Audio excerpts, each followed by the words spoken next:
मुक्ता असं नाही करणार. आणि अरे तुझ्या शब्दापुढे तर ती खरंच असं नाही करणार. माणसं न ओळखणे इतके आम्ही अनाडी नाही निर्जे. ती मुक्ता बी गेलीये त्याच्या माग. मामा पण शैलेंद्र गेलाय कुठे? हे फक्त त्या मुक्तालाच माहिती आहे. शैलेंद्रनी मुक्ताला फोन केला होता ना. परस्पर निघून गेली कोणालाही न सांगता घरात भेटायला त्याला. एकदा का शैलेंद्र परत आला ना त्या मुक्ताला कशी अद्दल घडवतो ते बघाच तुम्ही लोक.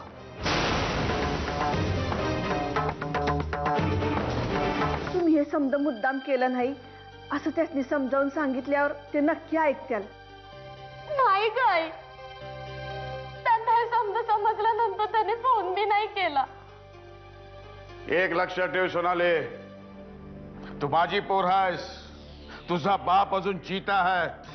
मी बघतो कसा लग्न करीत नाही तो मुलगा लग्नाची वरात घेऊन इथे नाही आला ना तर आपल्या खानदानी तलवारीना एकेकाचे मुर्दे नाही पाडले तर पाटील नाव नाही लावणार. म्या काही विचारलं आम्ही ऐकलंच नव.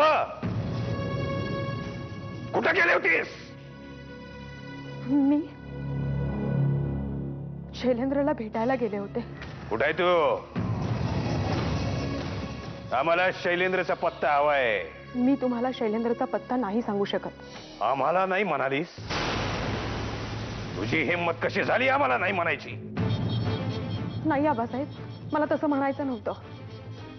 माझं ऐकून तरी घ्या. बाबांनी तुझ्याकडे पत्ता मागितला ना तो गुमान सांग.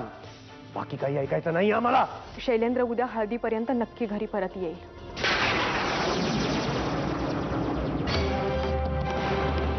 विश्वास ठेवा माझ्यावर. मुक्ता आमचा तुझ्यावरती विश्वास नाही पण कसं बी करून आम्हाला शैलेंद्रचा पत्ता हवाय. दादा दादा मी काय सांगते ऐक ना.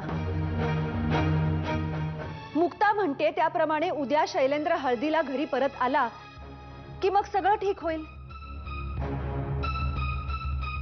मग आत्ता वाद घालण्यात काहीच अर्थ नाहीये.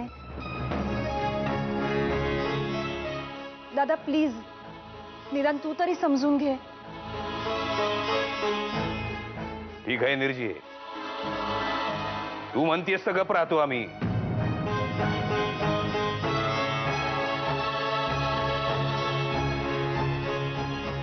पण एक ध्यानात ठेव, उद्या जर शैलेंद्र आला नाही तर आम्ही या मुक्ताचा जीव घेऊ.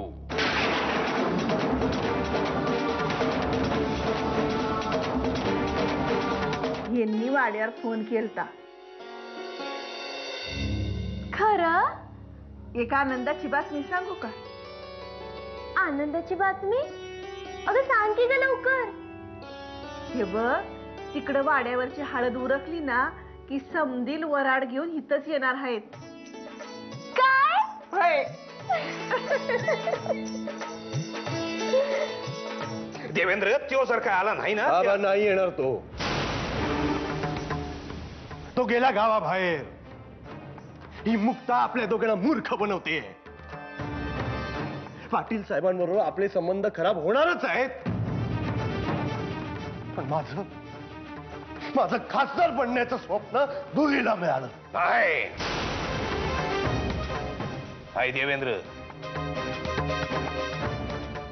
तसं जर काही झालं ना तर आम्ही त्या मुक्ताला. मुक्ता तू म्हणतेस पण तू एवढं समजावून सांगू नये. तू नाहीच म्हणत होता ना. म्हणजे तो कसा येईल? तू खरंच मुंबईला निघून गेला तर? नाही आई, तो असं नाही करणार. माझा विश्वास खोटा नाही ठरणार. मला खात्री आहे शैलेंद्र उद्या नक्की येईल.